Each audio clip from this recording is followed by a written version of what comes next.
ਤਰਨਤਾਰਨ ਜ਼ਿਮਨੀ ਚੋਣ ਦਾ ਵੀ ਹੋਵੇਗਾ ਐਲਾਨ। ਆਪ ਵਿਧਾਇਕ ਕਸ਼ਮੀਰ ਸਿੰਘ ਸੋਹਲ ਦੇ ਦੇਹਾਂਤ ਤੋਂ ਬਾਅਦ ਖਾਲੀ ਹੋਈ ਹੈ ਸੀਟ। ਸੁਪਰੀਮ ਕੋਰਟ 'ਚ ਚੀਫ ਜਸਟਿਸ BR ਗਵਈ ਤੇ ਜੁੱਤੀ ਸੁੱਟਣ ਦੀ ਕੋਸ਼ਿਸ਼। ਮੁਲਜ਼ਮ ਵਕੀਲ ਨੂੰ ਤੁਰੰਤ ਡਿਟੇਨ ਕਰਕੇ ਲਿਜਾਇਆ ਗਿਆ ਬਾਹਰ। ਗਵਈ ਬੋਲੇ, ਇਹਨਾਂ ਚੀਜ਼ਾਂ ਦਾ ਮੇਰੇ ਤੇ ਨਹੀਂ ਕੋਈ ਅਸਰ। ਬਰਨਾਲਾ ਕਤਲकांड ਨੂੰ ਲੈ ਕੇ ਸਿਆਸੀ ਘਮਸਾਨ। ਆਪ ਨੇ ਕਤਲ ਦੇ ਮੁਲਜ਼ਮ ਨੂੰ ਦੱਸਿਆ ਰਾਜਾ ਵੜਿੰਗ ਦਾ ਕਰੀਬੀ। ਚੰਨੀ ਤੇ ਵੀ ਲਾਸ਼ਾਂ ਦੀ ਸਿਆਸਤ ਕਰਨ ਦਾ ਲਾਇਆ ਇਲਜ਼ਾਮ। MSP ਤੇ ਬਰਸਾਤੀ ਮੱਕੀ ਖਰੀਦਣਗੇ ਕਾਂਗਰਸੀ ਵਿਧਾਇਕ ਰਾਣਾ ਗੁਰਜੀਤ ਸਿੰਘ। ਆਪਣੀ ਮਿਲ ਦੇ ਮੈਨੇਜਰ ਦਾ ਨੰਬਰ ਕੀਤਾ ਜਾਰੀ। ਬੋਲੇ, ਵਾਅਦੇ ਮੁਤਾਬਕ 2400 ਰੁਪਏ ਪ੍ਰਤੀ ਕੁਇੰਟਲ ਭਾਅ ਤੇ ਕਰਾਂਗੇ ਖਰੀਦ। ਪੰਜਾਬ ਆਪ ਦੇ ਇੰਚਾਰਜ ਮਨੀਸ਼ ਸਿਸੋਦੀਆ ਨੂੰ ਮਿਲੇ ਰਜਿੰਦਰ ਗੁਪਤਾ। ਸਿਸੋਦੀਆ ਨੇ ਸੋਸ਼ਲ ਮੀਡੀਆ ਤੇ ਸਾਂਝੀਆਂ ਕੀਤੀਆਂ ਤਸਵੀਰਾਂ। ਕਿਹਾ, ਸੰਸਦ 'ਚ ਮਜ਼ਬੂਤੀ ਨਾਲ ਪੰਜਾਬ ਦੀ ਆਵਾਜ਼ ਚੁੱਕਣਗੇ ਰਜਿੰਦਰ ਗੁਪਤਾ। ਲੁਧਿਆਣਾ 'ਚ ਮਕਾਨ 'ਚ ਚਲਾਈ ਜਾ ਰਹੀ ਸੀ ਨਕਲੀ ਘਿਓ ਬਣਾਉਣ ਦੀ ਫੈਕਟਰੀ। ਸਿਹਤ ਵਿਭਾਗ ਦੀ ਟੀਮ ਨੇ ਮਾਰਿਆ ਛਾਪਾ। ਫੈਕਟਰੀ ਸੰਚਾਲਕ ਦੀ ਤਲਾਸ਼ ਕਰ ਰਹੀ ਪੁਲਿਸ। ਹੜ੍ਹਾਂ ਕਰਕੇ ਪੰਜਾਬ ਦੇ ਵੱਡੇ ਇਲਾਕੇ 'ਚ ਮਿੱਟੀ ਦੀ ਕੁਆਲਿਟੀ ਨੂੰ ਹੋਇਆ ਨੁਕਸਾਨ। ਪੌਸ਼ਟਿਕ ਤੱਤਾਂ ਦਾ ਵਿਗੜਿਆ ਸੰਤੁਲਨ। ਸਖਤ ਪਰਤ ਵੀ ਪੈਦਾਵਾਰ ਤੇ ਪਾਵੇਗੀ ਮਾੜਾ ਅਸਰ। ਪੰਜਾਬ 'ਚ ਮੁੜ ਡਰਾਉਣ ਲੱਗੇ ਦਰਿਆ। ਬਿਆਸ 'ਚ ਪਿਛਲੇ 48 ਘੰਟਿਆਂ 'ਚ ਇੱਕਦਮ ਵਧਿਆ ਪਾਣੀ। ਤਾਂ ਹਰੀਕੇ ਹੈੱਡ 'ਚ 74,975 ਕਿਊਸਿਕ ਪਾਣੀ ਦੀ ਆਮਦ। ਆਸ-ਪਾਸ ਦੇ ਲੋਕਾਂ 'ਚ ਵਧੀ ਚਿੰਤਾ। ਪੰਜਾਬ ਦੇ ਕਈ ਇਲਾਕਿਆਂ ਸਮੇਤ ਚੰਡੀਗੜ੍ਹ 'ਚ ਪਿਆ ਭਾਰੀ ਮੀਂਹ। ਤੇਜ਼ ਹਵਾਵਾਂ ਦੇ ਨਾਲ ਗੜੇਮਾਰੀ ਦੀ ਵੀ ਚੇਤਾਵਨੀ। ਪੱਕੀ ਫਸਲ ਨੂੰ ਲੈ ਕੇ ਚਿੰਤਾ 'ਚ ਕਿਸਾਨ।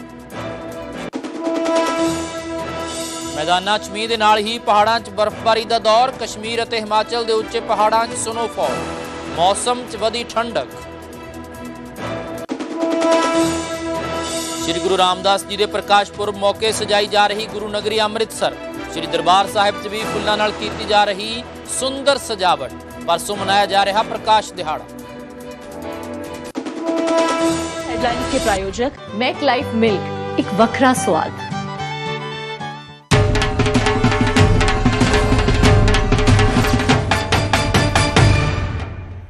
ਉਹਨਾਂ ਦੀ ਸ਼ਹਾਦਤ ਬਾਰੇ ਇਹ ਪਹਿਲੀ ਵਾਰੀ ਹੋਣ ਜਾ ਰਿਹਾ ਕਿ ਪੰਜਾਬ 'ਚ ਡਰੋਨ ਸ਼ੋਅ ਆਰਗੇਨਾਈਜ਼ ਕਰ ਰਹੇ ਆ ਤੇ ਇਸ ਦੇ ਨਾਲ ਹੀ ਸ਼ਾਮ ਨੂੰ ਜਿਹੜੀ ਹੈ ਜਿਵੇਂ ਮੈਂ ਦੱਸਿਆ ਸ਼ਹਾਦਤ ਦੀ ਲੋ ਦੇ ਨਾਲ ਪੂਰਾ ਜਿਹੜਾ ਸ਼ਹਿਰ ਅਨੰਦਪੁਰ ਸਾਹਿਬ ਮਿਸਾਲਾਂ ਨਾਲ ਉਹ ਜਗਾਈਆਂ ਜਾਣਗੀਆਂ।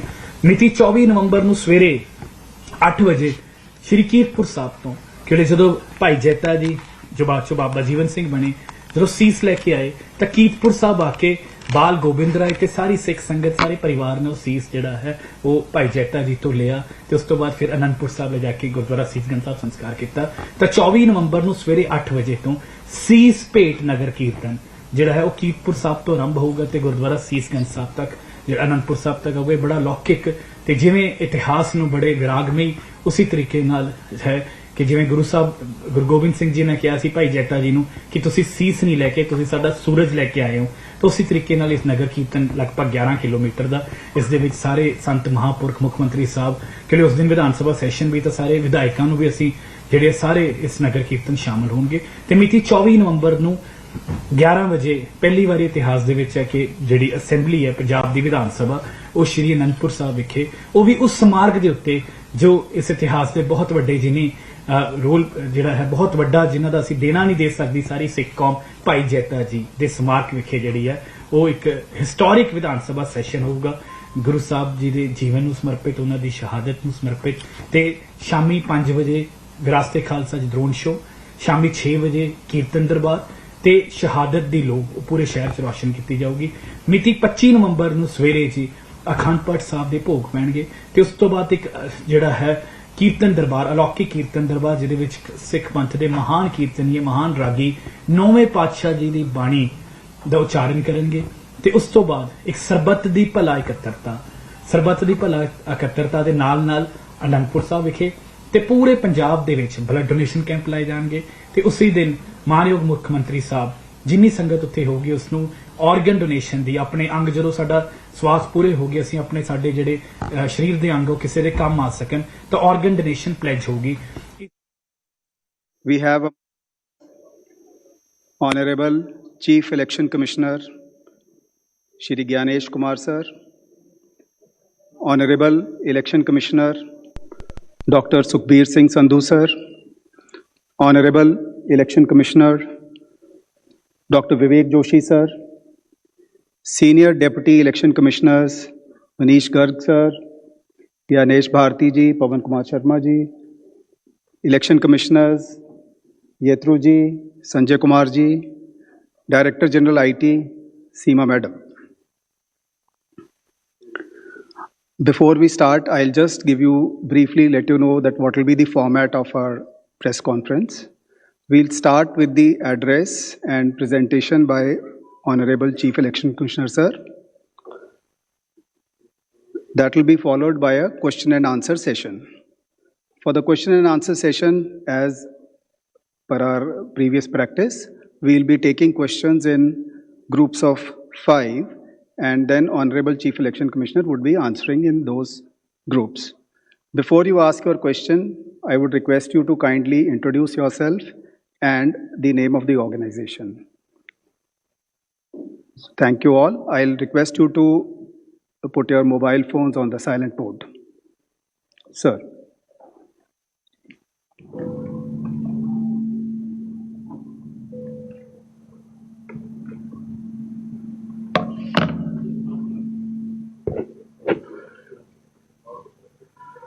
Honorable Election Commissioner Dr. Sukhbir Singh Sandhu Ji, Honorable Election Commissioner Dr. Vivek Joshi, election commission के वरिष्ठ अधिकारीगण और सभी मीडिया के साथियों,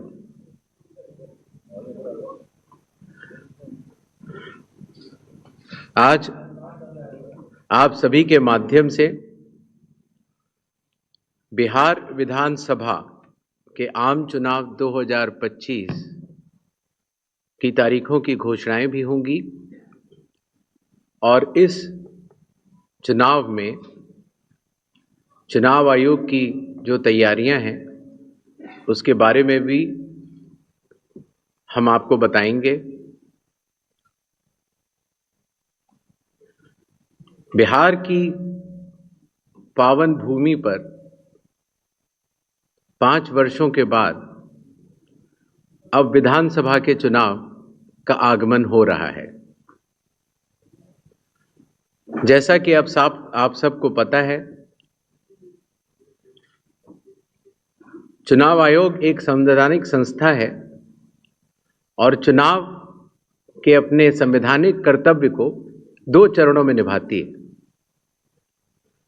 पहला चरण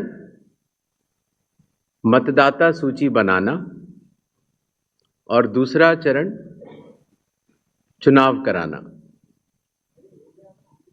जैसा कि आप सबको पता है,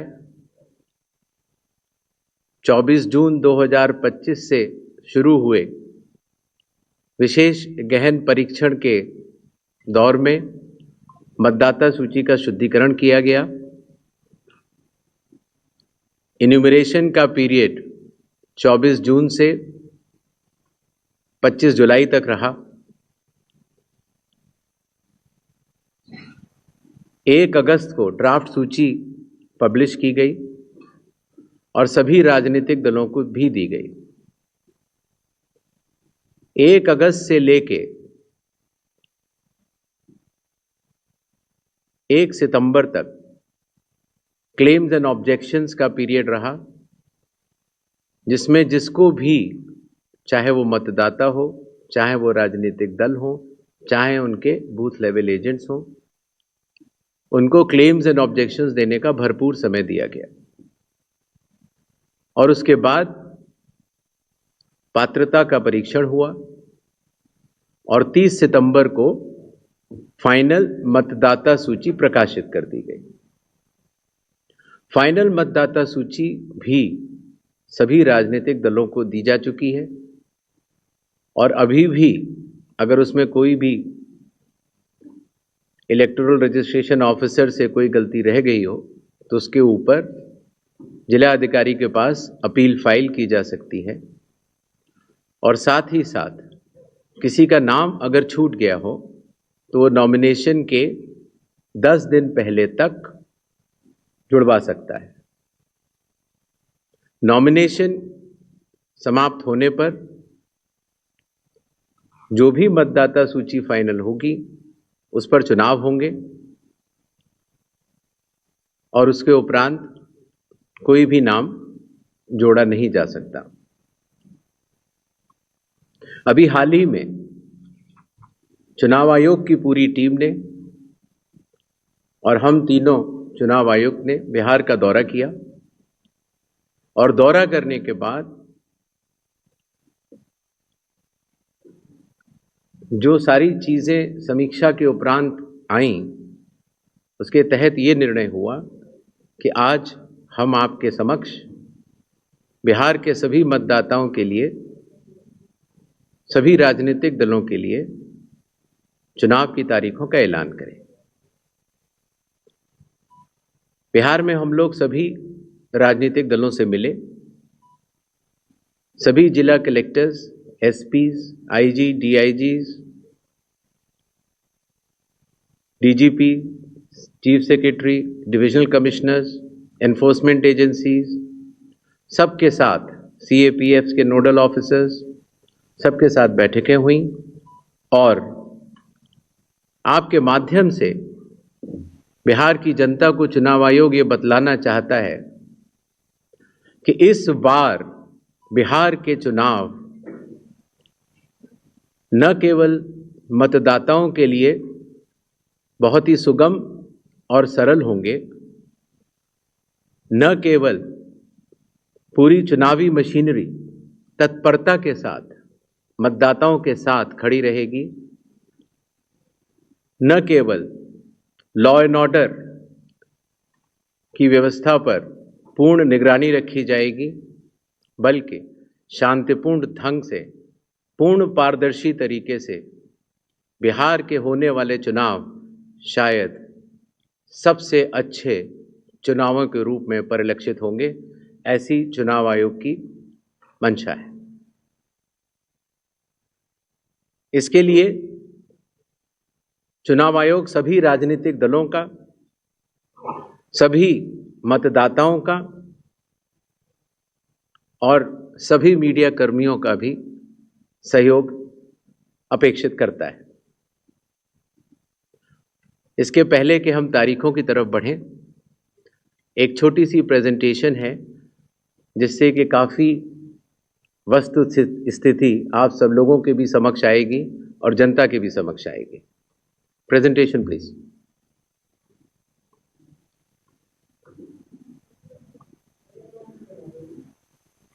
बिहार में कुल 243 विधानसभा क्षेत्र हैं। इसमें अनुसूचित जाति के लिए 38 और अनुसूचित जनजाति के लिए 2 रिजर्व्ड हैं। नेक्स्ट। ओवरव्यू अगर लिया जाए मतदाताओं का, तो कुल मतदाताओं की संख्या लगभग 7.42 करोड़ है, जिसमें कि मेल 3.92 और फीमेल 3.5 करोड़ हैं। सीनियर सिटीजन्स लगभग 4 लाख हैं। 100 वर्ष की आयु पूर्ण कर चुके मतदाता लगभग 14,000 हैं और फर्स्ट टाइम वोटर्स लगभग 14 लाख हैं। जैसा कि अब आप सबको विदित है, इस बार चुनाव आयोग ने मतदाताओं की सहूलियत के लिए, उनकी सुविधा के लिए हर मतदान केंद्र पर 1200 से ज़्यादा मतदाता न हो, ऐसा लक्ष्य रखा है। इसके चलते पोलिंग स्टेशंस की संख्या में वृद्धि हुई और अब बिहार में 90,712 पोलिंग स्टेशंस हैं। एवरेज वोटर्स पर पोलिंग स्टेशन लगभग 818। वुमेन मैनेज्ड 1044 और मॉडल पुलिस स्टेशन लगभग 1350। हर पोलिंग स्टेशन पर वेबकास्टिंग की व्यवस्था होगी, जिससे चुनावी प्रक्रिया के ऊपर वरिष्ठ अधिकारियों का पूरा निगरानी किया जा सके। बिहार में कुछ इंटरेस्टिंग चीजें भी हैं। दियारा रीजन में लगभग जो 250 पोलिंग स्टेशन हैं, वहां घोड़े से पेट्रोलिंग होती है और इसी तरीके से लगभग 197 पोलिंग स्टेशंस में नाव के जरिए पोलिंग पार्टीज जाती हैं।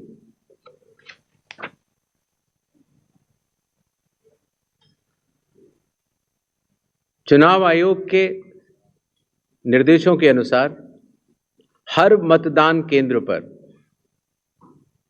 एश्योर्ड मिनिमम फैसिलिटीज प्रदान की जाएंगी, जिसमें कि पोल वॉलंटियर्स होंगे, हेल्प डेस्क होंगी, रैंप होगा, टॉयलेट्स होंगे, ड्रिंकिंग वाटर, साइनेजेस, लाइट की सही व्यवस्था और वोटर फैसिलिटेशन सेंटर।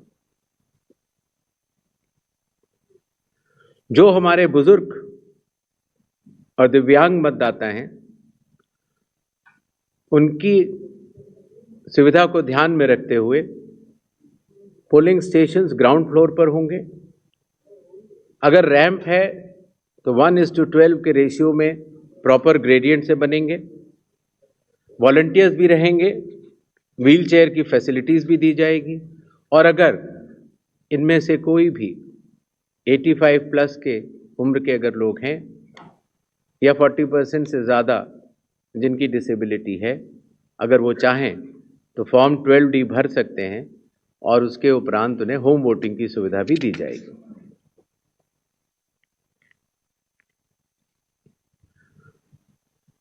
बिहार के दौरे पर चुनाव आयोग ने जिला मजिस्ट्रेट्स को, सुपरिंटेंडेंट्स ऑफ पुलिस को और सभी एनफोर्समेंट एजेंसीज को सख्त निर्देश दिए हैं, zero tolerance to any violence, no scope for any kind of intimidation or threat to voters or candidates. CAPF will be deployed adequately and in advance as a confidence building measure. All officers to act in absolutely impartial way and easily accessible to all the stakeholders. इसके बारे में मैं आपको बाद में भी बताऊंगा। अगर कोई फेक न्यूज़ या मिस इन्फॉर्मेशन होती है, खास तौर से सोशल मीडिया या किसी भी और प्लेटफॉर्म पर, तो उसमें उस मिस इन्फॉर्मेशन को काउंटर किया जाएगा और स्ट्रिक्ट विजिल रखी जाएगी सारे चेक पॉइंट्स पर, जिससे कि ड्रग्स, लिकर और कैश का इलीगल ट्रांजैक्शन ना हो पाए।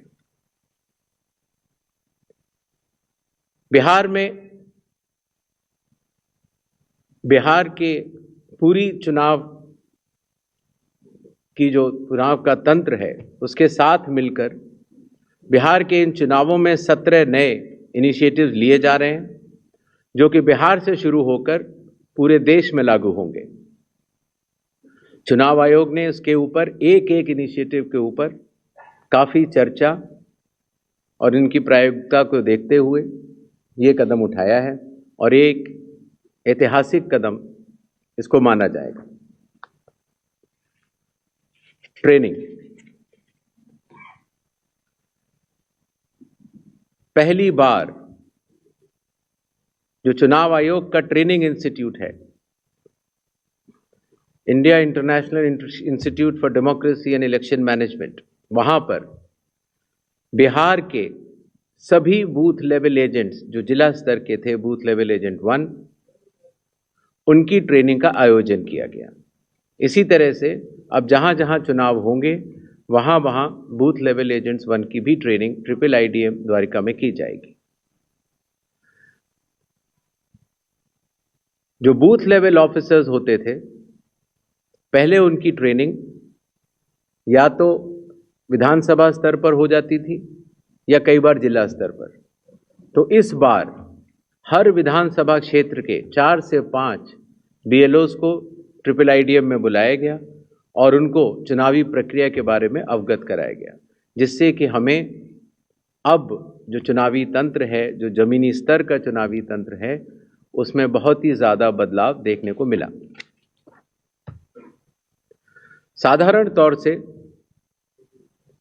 पुलिस ऑफिसर्स की ट्रेनिंग भी जिला स्तर पर या राज्य स्तर पर होती थी, लेकिन चूंकि लॉ एंड ऑर्डर एक सेंसिटिव सब्जेक्ट है और ख़ास तौर से जब सीएपीएफ जाती हैं तो जिला पुलिस प्रशासन और सीएपीएफ का समन्वय भी बहुत आवश्यक होता है। इसके लिए पहली बार पुलिस ऑफिसर्स की भी ट्रिपल आईडीएम में ट्रेनिंग की व्यवस्था की गई। ये तीनों लॉजिस्टिक्स के हिसाब से और ट्रेनिंग के हिसाब से बहुत बड़े कदम रहे। मतदाता सूची लगभग 22 वर्षों के बाद बिहार में मतदाता सूची के शुद्धिकरण का कार्य सफलतापूर्वक 30 सितंबर को संपन्न हुआ। लगभग सभी राजनीतिक दलों ने ये मांग की थी कि मतदाता सूची में काफ़ी त्रुटियां हैं और इसको मद्देनज़र रखते हुए ये कदम उठाया गया। हालांकि सोशल मीडिया पर इसके बारे में कुछ बढ़ चढ़कर कहा गया, लेकिन सत्यता ये है कि आज की तारीख में बिहार के 243 इलेक्टोरल रजिस्ट्रेशन ऑफिसर्स ने 90,000 बूथ लेवल ऑफिसर्स के साथ मिलकर 1.6 लाख बूथ लेवल एजेंट्स, जो कि 12 मान्यता प्राप्त राजनीतिक दलों ने नियुक्त किए थे, उनके साथ मिलकर इस सूची को शुद्ध करने का बहुत ही सराहनीय काम किया है और बिहार ने देश को ये राह दिखाई है। चूंकि विशेष गहन परीक्षण में काफ़ी मेहनत जमीनी स्तर के अधिकारियों को करनी पड़ी, तो जो रिन्यूमरेशन था, जो बीएलओज का था और जो बाकी अधिकारियों का था, उसको भी कई वर्षों के बाद बढ़ाया गया और ख़ास तौर से ईआरओज और एईआरओज का ऑनरेरियम तो पहली बार दिया गया।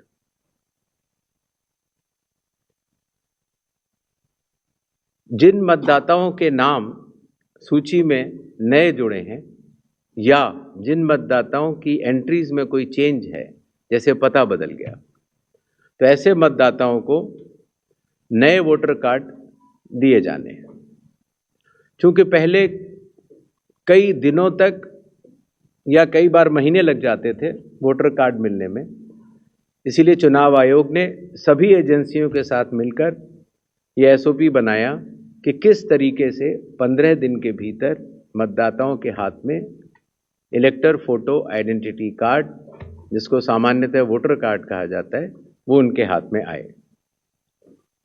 इसी तरीके से जो हमारे बूथ लेवल ऑफिसर्स हैं, जब वो मतदाताओं के घर घर जाते हैं तो उनको भी पहचान पत्र पहली बार चुनाव आयोग ने डिज़ाइन भी किया और उनको दिया भी।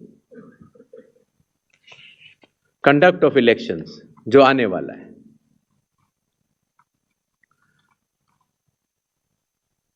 देश की प्रगति को ध्यान में रखते हुए और ख़ास तौर से बिहार की प्रगति को ध्यान में रखते हुए लगभग काफ़ी मतदाताओं के पास मोबाइल होते हैं और उनको इस बात की समस्या रहती थी कि हम मोबाइल लेके अगर घर पर छोड़ के जाते हैं तो दिक्कत होती है और लेके जाते हैं तो हम कहाँ उसको रखें, क्योंकि मोबाइल फ़ोन पोलिंग स्टेशन के अंदर अलाउड नहीं है। इसलिए एक नई व्यवस्था बनाई गई जिससे कि पोलिंग स्टेशन के कमरे के ठीक बाहर कोई भी मतदाता अपना मोबाइल फ़ोन जमा करा सकता है, अंदर जाके अपना वोट डाल सकता है और बाहर आने के बाद अपना मोबाइल लेके घर जा सकता है। हर मतदाता को नॉमिनेशन का प्रोसेस खत्म होने के बाद एक वोटर इन्फॉर्मेशन स्लिप दी जाती है। वोटर इन्फॉर्मेशन स्लिप देने का लक्ष्य सिर्फ ये रहता है कि मतदाता को, क्योंकि कई बार बूथ बदल जाते हैं या कई बार मतदाता नए होते हैं, तो उनको वोटर स्लिप पर, इन्फॉर्मेशन स्लिप पर अपने बूथ का नाम और सारे डिटेल्स मिल जाते हैं। तो वोटर इन्फॉर्मेशन स्लिप पर बहुत ही छोटा चेंज करने के बाद मतदाताओं की सहूलियत बहुत बढ़ गई, क्योंकि उसमें उनका पोलिंग स्टेशन का नंबर, पोलिंग स्टेशन की जगह कोने में बड़े रूप में दिखा दी गई। पहले उनको पूरे में ढूंढना पड़ता था।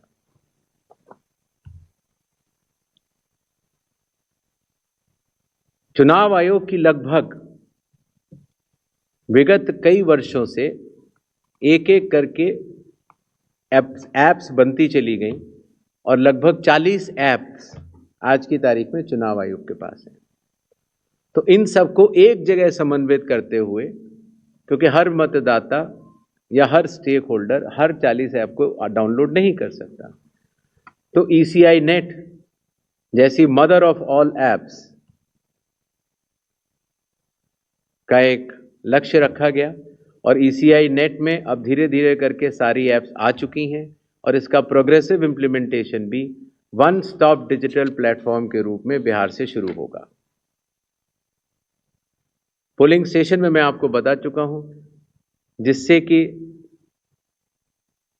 क्यूज लंबी न हो और मतदान के समय में मतदाताओं को सहूलियत भी रहे और खास तौर से मतदान के आखिरी घंटों में ज़्यादा भीड़ न हो, इसके लिए संख्या 1200 निर्धारित की गई। कैंडिडेट्स के बूथ पहले मतदान केंद्र से काफ़ी दूर तक लगाए जाने के निर्देश थे, जिससे कि कैंडिडेट्स को भी और मतदाताओं को भी काफ़ी असहूलियत होती थी। और इसीलिए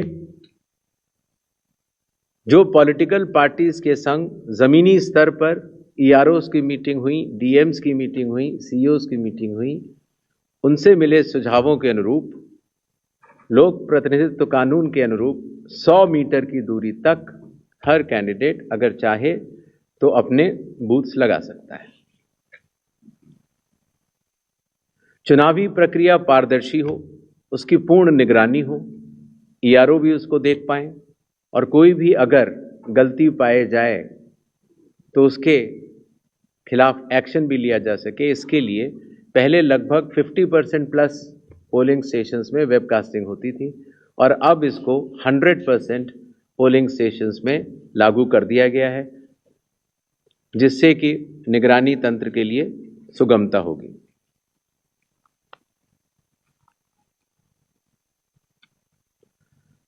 कई बार प्रत्याशियों ने ये शिकायत की थी कि जो हमारी फ़ोटो होती है वो चूंकि ब्लैक एंड वाइट में आती है और जमा तो कलर्ड करते हैं तो वो पहचान में नहीं आती और काफ़ी हतोत्साहित उनको होना पड़ता है जब वो EVM में उनकी फ़ोटो अच्छी नहीं आती है। तो छोटा सा कदम, लेकिन इसमें फिर चुनाव आयोग ने निर्णय लिया कि एक तो फ़ोटो कलर्ड लगाई जाएगी और साथ ही साथ जो सीरियल नंबर होता है उसका फॉन्ट भी बड़ा किया जाएगा, जिससे कि प्रत्याशियों की पहचान भी आसानी से हो जाए और मतदाताओं को सुविधा भी हो। काउंटिंग, कई बार जब मॉक पोल होता है तो मॉक पोल के समय मॉक पोल का डेटा डिलीट करना प्रिसाइडिंग ऑफिसर्स भूल जाते हैं और इसीलिए जब काउंटिंग होती है तो फॉर्म 17C और काउंटिंग यूनिट का मिलान नहीं हो पाता। ऐसे केस में किसी भी शंका को न रखा जाए, इसलिए जब भी 17C या वीवीपैट में मिसमैच होगा तो उन EVM से रिलेटेड वीवीपैट्स की पूर्ण गिनती की जाएगी। इसी तरीके से ये भी एक मांग सभी राजनीतिक दलों की थी कि पोस्टल बैलेट्स की गिनती पहले शुरू की जाए और पहले खत्म की जाए। तो इसलिए चुनाव आयोग ने पारदर्शिता के लिए भी और इसके लिए भी, जिससे कि पोस्टल बैलेट्स पर पूर्ण ध्यान दिया जाए उनकी गिनती पर और कोई जल्दबाजी भी न की जाए, तो EVM के लास्ट 2 राउंड से पहले पोस्टल बैलेट की गिनती समाप्त करना अनिवार्य होगा। जैसा आप सब लोग को पता है, जब चुनाव खत्म हो जाता है तो फिर आंकड़ों की आवश्यकता कई लोगों को पड़ती है। मीडिया को भी होती है, NGOs को भी होती है, सिविक सोसाइटीज़ को होती है और आम जनता को भी होती है।